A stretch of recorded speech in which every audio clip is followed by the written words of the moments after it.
All right, sure. Hi, everybody. My name is AJ Kuftic. I'm Principal Technologist with Expedient. We were having a good chat about Kyle Ruddy's beard, which everybody should do from time to time. Today, we're going to talk about automating across hyperscale and enterprise clouds with Terraform and Ansible. Gave away the secret there already. For those of you who are new to Expedient, we were founded in 2001. We started as a co-location company, moved into managed services, and are now in cloud. We have cloud locations US East, Central, and West. Our West region just opened in beautiful, sunny Phoenix, Arizona at the end of December in 2019. We also have international cloud deployments on customer sites in Australia, Germany, and Canada. So if our cloud locations don't work, we can bring that cloud to you. Our cloud is everywhere. We're also a VMware Cloud provider. Remember those? We have been a VMware Cloud provider since 2007. We have 45,000 virtual machines on our platform, so we've been running solutions at scale for a very long time. If you have any questions, please make sure to put them up in the Q&A panel. Actually, probably down there, but right here in your toolbar. Go ahead and put questions in there. That'll help me keep track of them. I definitely left time at the end for questions, but feel free to get them in. Before we talk about automation, I want to talk about work. I know that for the East Coast people, it is 5:30 on Friday, so I'm going to talk a little bit more about work before we get to this weekend. But when we talk about work, I want to talk about the concepts of why we have to kind of think about this at a bigger scale. There's four main buckets that we want to put work into. The first are projects. The first two are projects, business projects and internal projects. Business projects are the projects that the business comes to IT and says, we need your help. We need to put together a new feature. We want to change our application. These are the meetings that you sit in, and they like 10 minutes of it is devoted to IT and the rest is designated to like how they're going to train users. Those are business projects. Those are very good projects to be on because that is the value that you're actually providing back to your company.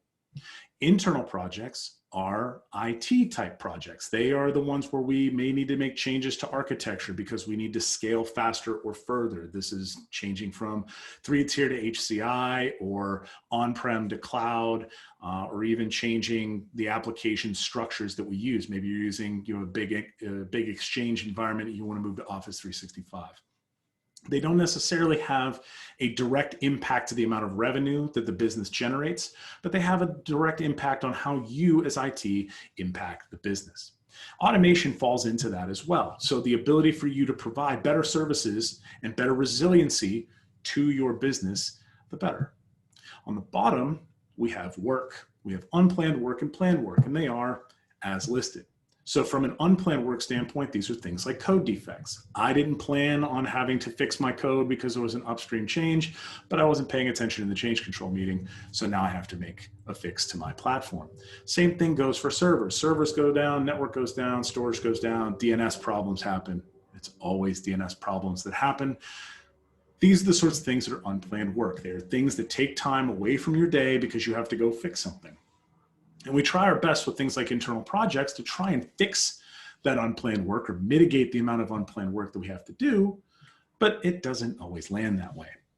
And planned work is the stuff that you know that you're going to do next year right now. So things like hardware refreshes, patching, maybe vSphere upgrades, or you're going to move off of a storage array, you're going to rotate backups, all of the things that are part of your day-to-day work that you just do as part of keeping the lights on. And if we group these just a little bit higher, the projects fall into what we call AC work. And AC work is on a US sort of grading scale, right? If you do well, you get an A. You get the kudos, hey, great job, this project went really well, we thank you for your help. If it doesn't go well, you get a C and the big gold star that says you tried. On the bottom, you have CF work. And CF work is the stuff that you just have to do to keep the lights on, but you don't get any sort of real recognition for it, right? You have, if you do it well, you get a C, right? You did your job. You did the thing that you were paid to do. And if you fail at it, like a storage array goes sideways and you can't get it back, or you did patching and it broke applications, you get an F. An F is usually for fired. So what we want to do is take this CF work and eliminate it. And when we start to look at things like cloud, whether that's enterprise cloud or hyperscale cloud, we start to run into scaling challenges. And these scaling challenges are based on things that take time. Things like CF tasks. CF tasks are things like patching. If you spend every month a Saturday night doing a bunch of patching, that is time that you are taking away from either your personal life or your work life to make the business safer, to do all of this patching. And all of that takes time that you may or may not have. And if you've ever been asked to do more work, but you're not really given any real time to do it, this is the sort of thing that could be removed so that you can focus on the stuff that actually matters, things like automation.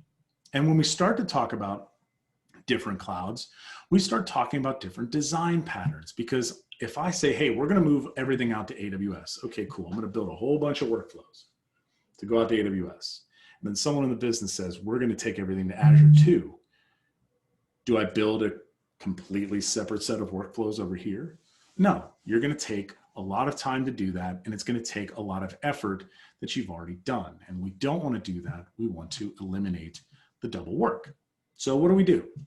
We turn to our friend Terraform. And if you turn to something like Terraform, you can start to turn these basic tasks that you do over and over and over again into code. And that makes it predictable. I can look at my code and I can say, okay, this is my code. I know exactly what's going to happen here. I know that when I run this, this is the thing that is going to happen. I don't have to worry about Steve deploying the VM to the wrong data store or Dan forgetting to turn on syslog. Everything is inside of the code. It's also extensible. So if I have something like VCD or AWS, I don't have to worry about how I communicate to those individual APIs. Terraform helps me connect to those things, gives me a much more human readable way to connect to them, and they keep up with all the changes, so I don't have to constantly read API documentation. And finally, all of this is all versionable. I can take this code and put it into my GitHub. I can put it into my GitLab. I can put it into Bitbucket. There are other code repositories. I'm not even going to attempt to name right now, but I can take that code and I know that every single time I go to deploy it, it is the same code and not something that maybe Jim has on his laptop or Nick has on his laptop that are slightly different, but kind of work the same. And now I have code drift. Speaking of code drift, that's where we bring in Ansible. Because now that I've deployed all of this infrastructure, I need to manage the configuration and make sure that it all stays together and that my drift isn't happening, because I don't want drift. If I have web server 1 and web server 2 and they're running different code or they're running different configurations, that's leading to trouble on a weekend for me. And I don't want to have trouble on my weekends. I want consistent changes. I want the ability to say, I'm pushing down an update that says this website is now going to be hosted out of this new folder on the web server. And I want that to hit every single server the same way every single time. Because if you're trying to build this out, you want to make sure that every single time you do a change that it's consistent. Because if you've ever gone through a whole bunch of the various fun times at a change control board meeting, you may find that, well, it's going to be a problem for you when you can't help them understand what change you're making or how you're going to do it without ruining everything. Because you would be able to say, hey, you know what, this is actually my code, and here's why that's going to work. That also gives you audit superpowers. Things like I can take my code and hand it over and say, that's the exact code we ran. There wasn't anybody clicking a button or forgetting to do something, or here's the procedure we do to run that and somebody goofed that. It's code, it is consistent, and it is all automated. And finally, if you can deploy all of that on an enterprise cloud, that gives you the same capabilities you have on premises into a cloud environment. Here we have a REST API, and all of that is a public-facing front end. You can go to api-docs.expedient.cloud right now, and you can go take a look at our API documentation. And additionally, all of that is scalable. We have 45,000 virtual machines running on this platform. But like I mentioned, maybe you don't want to always do everything on top of an enterprise cloud. Maybe you want to utilize multiple clouds. And that's where Terraform and Ansible come into play. But I've done a lot of fun talking. Let's actually look at how this works. So what I'm going to do is I'm going to push some code out of Visual Studio Code up to GitHub. Jenkins is going to pick up that change, and it's going to go do a build using Terraform and Ansible into EEC. And with one code change, I'm going to do the exact same thing to AWS. So let's dive into this. The demo gods are hopefully with me today. So this is our API documentation, api-docs.expedient.cloud. If I go under environment setup, We have things like login. So the basic things like logging in, how do I get there? All of that is inside of here. And I have a curl command to actually log in to the API. We also have additional snippets. These are actually put together by our engineers. So these are snippets that they use to make this all, to make our side work, and we make it available to everybody else. So I have a bunch of gets on how to get the vApps, get the VMs, power on, power off, create, and delete. But let's say you don't want to use curl. Maybe you want to use something like PowerShell. You can change the language to PowerShell, and the exact same code snippet is now available in PowerShell. So if you're more of a PowerShell person, but you want to learn how to do it in a different language, this is a really great way to do that. And if you are a Postman user, you can click Run in Postman. It will download the environment variables, it'll download the code snippets, and you'll be able to get started with the APIs without any sort of trouble. So now that we're inside of our enterprise cloud, I have 2 data centers here. And if I open up our Visual Studio Code, I see that I have my YAML playbook open here. So this is an Ansible playbook for a WordPress application. And I have a Terraform file here for connecting to our Expedient Enterprise Cloud. If I go here and I change this from AWS to EEC, I can go in and actually make a change here and push this code up. So we're going to commit that to our GitHub. The GitHub command or code is all up. There's a link at the end of the presentation here, so you'll be able to get this code and do whatever you want to with it. You can tell me my code's bad. It's fine. I don't feel it. We'll do a push. And now when I go into Jenkins, I can scan the repository because I'm impatient. And now I'll open the log. And inside of the log, I'll see that we have a branch that was processed, and we'll go into Blue Ocean and see that I have a build running now. So now inside of this build is only 3 steps. There's Ansible init, which downloads all of the prerequisites, make sure everything is ready to go. We have Terraform init, which will set up Terraform and make sure that it's all ready to go, and then it'll actually kick off the playbook. So here I have our playbook. It is open. It is now deploying the VMs to Expedient Enterprise Cloud. So I'll go into our ACM data center and vApps. And you'll see our app and database vApps are now deploying. And so what that's actually doing is here I have my main provider for VCD. So this is all I need to connect into that. You could do that with a login API call off of our API docs. You can write all these in API code if you want to, but instead of doing those as direct calls, taking it through Terraform just makes it that much simpler. Below here, I have a vApp being created for the application, a vApp being created for the database.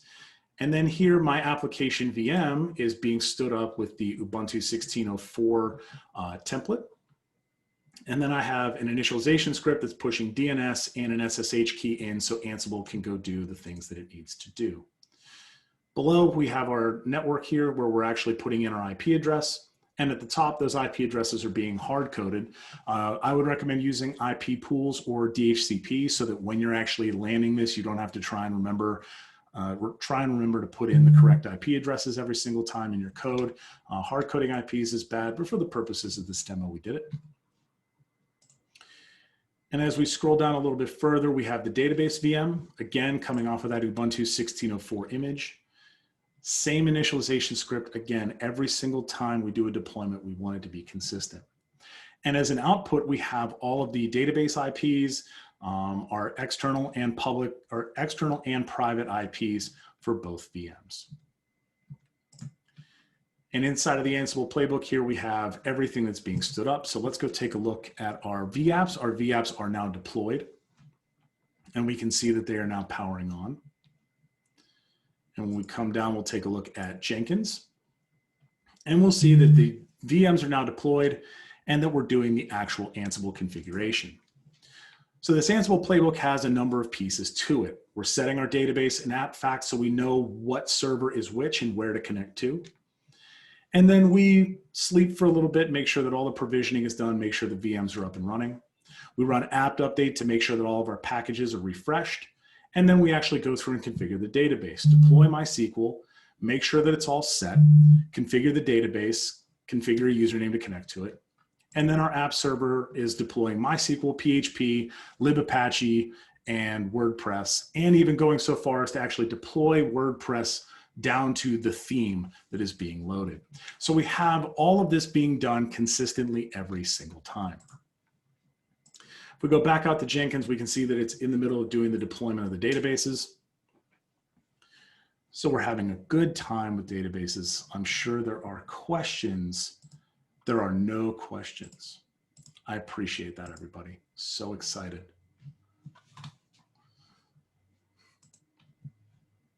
So our deployment is now complete. We have everything ready to go here. And if I click up at the top, I have a green build. Great job, DevOps. And if I open up this tab, I can go to demowp.virtualpotholes.com. Go to virtualpotholes.com, that's my blog. But we can see that that VM is up and running and that the WordPress site is rolling. But if we want to deploy across multiple clouds, we don't want to build the same workflow twice. So by changing this target environment to AWS and doing another commit and another push,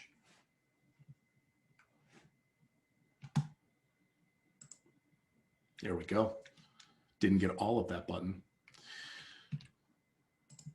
We can open up our AWS Terraform file. So the only difference here is that I'm using a different Terraform file to actually connect into AWS and do all of the deployments that we need.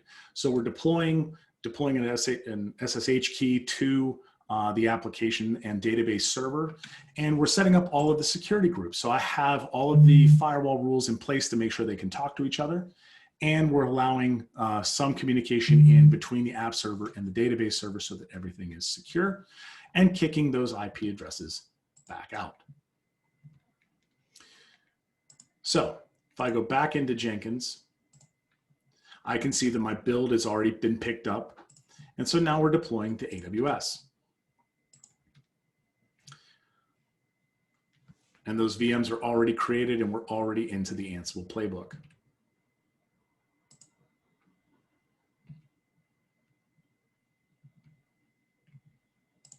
So if I go into my AWS console, I can open up the EC2 console.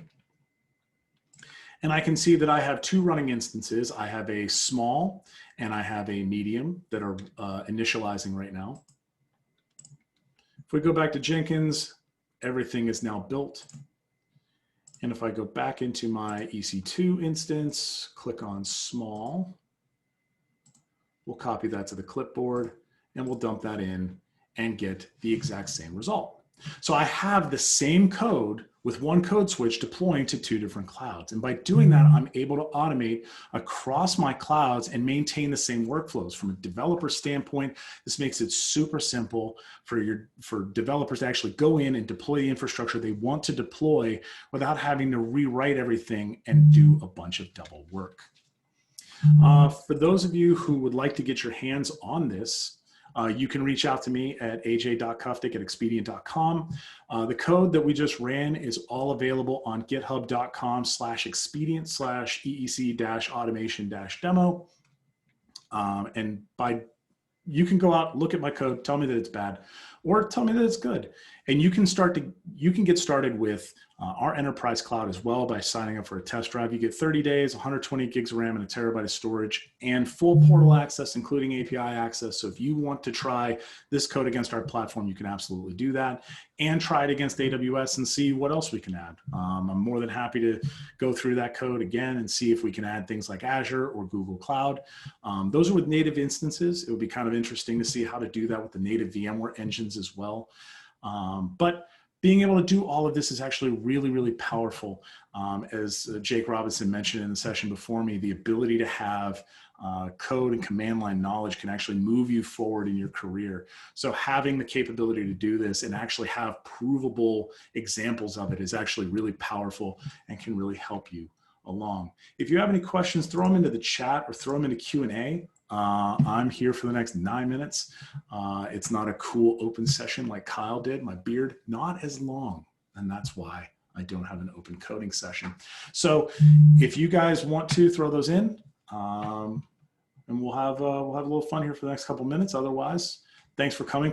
Please be sure, if you want more on Terraform and Ansible, please be sure to go watch Brianna Augenreich's session from this morning. She did a great session on Terraform and Ansible. Women Who Code is a spectacular organization, so please go support them, watch her session, and learn more about this as well. Please fill out the survey that Sophie has put into the chat before you hop off. And thanks everybody for your time. Rob raised his hand. I don't know what I can do about. Ooh, let me allow him to talk. Was it Rob K? Yeah, he raised his hand. I don't know what we were going to do there. Sorry, that was just a he's gone as well. I think that was maybe a wave. Misclick. Dr. Hi, Rob. Yep, misclick. That was an awesome presentation, by the way. Thank you. Thanks, Rob. And yeah, thank you for the shout, AJ, about the survey. I'm a broken record at this point if you've heard any of the earlier sessions, but yeah, would love to get your feedback on these just so that we can have something for the next Code Connect conference. So thank you. Is there a comment section on the forum? There is, yes. Please put in there your opinions on pineapple on pizza. Thank you. The answer is that it's good. It is good. That's the correct opinion, actually. Just make sure that you put your opinions on there. Don't say why. Just put in there in the form that this was great and that pineapple on pizza is good. Oh, people are not happy about that. Yeah, people are not happy about this. It's okay to be wrong. It's okay to be wrong. Ham and pineapple is delicious. Ham and pineapple with barbecue sauce, also good. Mm-hmm. Mm-hmm. See, this is how you get that. This is how you generate conversations. You just say things that are demonstrably good, and then people get mad about it. It's fine. I'll be counting the surveys and I will do a breakdown. Please put in, please put in your thoughts on pineapple on pizza. If you want to write a diatribe, please do that. Write multiple paragraphs if you'd like. Yeah, I'm reading through them. So I would. Are people already doing it? Love that. No. But I'm the one who has to go through all the survey responses at the end of this session. So. But look, now there's comedy. Now there's fun. Now there's mirth. Pizza on your pineapple? Sure.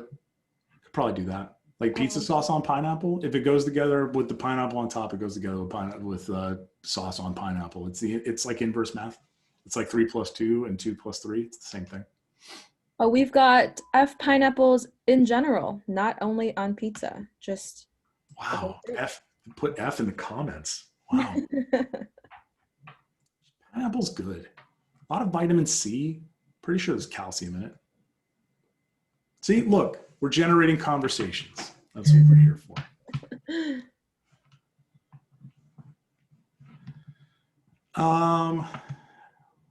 Wow, pineapple functions. See, now there's pineapple functions in the chat. So that's where we've got going here.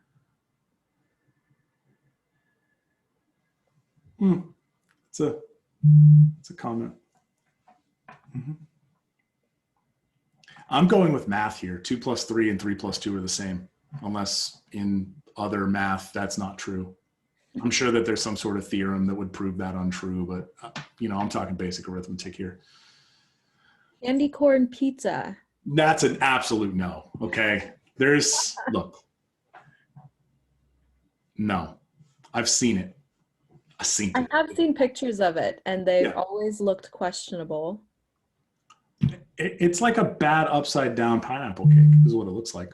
It's like, hey, we baked this pizza with a bunch of candy corn on the bottom and then flipped the whole thing over. It's just bad. It's just bad. I understand you're trying to do things for the season. It's fall. It is definitely pumpkin season, but candy corn pizza is a stretch. Thank you, Mike, for putting that in our heads. Yeah, thanks, Mike, for really, it was about to be dinner time and now I can't, so. Our team had a big debate this morning about whether or not pumpkin spice lattes are good. They are good, but it has to be cold enough to enjoy them. You can't have pumpkin spice lattes in August. I'm sorry, everyone. You can't do that. It's true. I waited until October 1st. I waited until it was sub 60 degrees. Then I had it. Then it was correct. Then it was delicious. Wow. I don't know where you're based, but it's been like 90 around here. Pittsburgh, Pennsylvania. It is currently 57 degrees outside my house. It's delightful. Oh, California So, is yeah. looking super gray and really warm. So It is 57 degrees. That's PSL weather. You can't have PSLs when it's 90 degrees. I'm sorry. It just doesn't work. I understand that people live in places where it's constantly like 90 degrees. I see you, Arizona.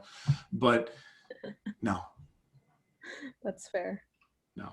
The pumpkin cold brew was actually very good. Oh, really? I've never ordered pumpkin stuff from Starbucks. I'm just, Get the pumpkin cold brew. It's way better. okay. For hot weather, yeah, get the pumpkin cold brew. Cold weather, actually get the latte. Awesome. Noted. Does anybody else have any food opinions you would like me to weigh in on? Because I have them. Whole bucket of food opinions down here.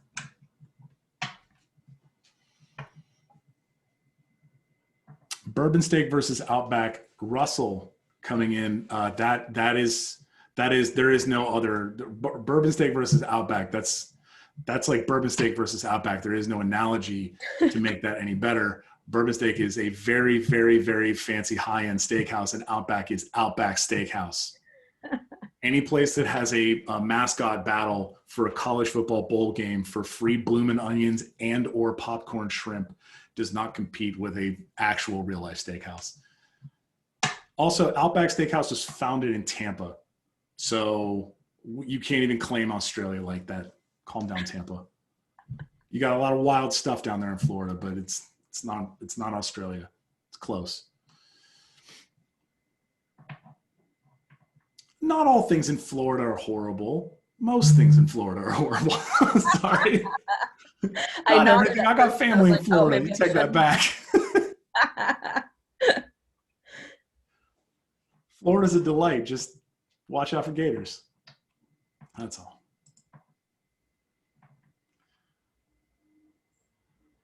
All right. This was a good time. Please stick around. The session after this is my coworker, Mike Ruccio, who is going to talk about automation culture. You should definitely watch that. So I'll be on there. Cool. All right. Well, if there's no other questions, we'll give you like 2 minutes back of your time. Yes, we're going back to back to back. Go get a bathroom break. Oh yeah, we'll do. Alrighty. Thanks Bye, everyone. Thanks for your food takes. Thank you, AJ, for all your food takes. That was splendid. Yeah, Great there to we meet go. I'm glad I could help. you. All right. I'll see you in the Thanks, next one.